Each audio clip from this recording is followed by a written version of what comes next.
basket maker shop, spending my days tearing pictures from magazines, taping them to the walls of my prison.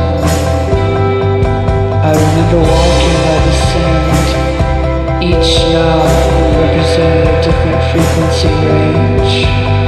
I remember holding the hand of the skeleton prince, and he swept me into his arms, and he had tremor deep in the back of his black-eyed sockets, and he said, "Do you want to come away with me into the pitch black pool?"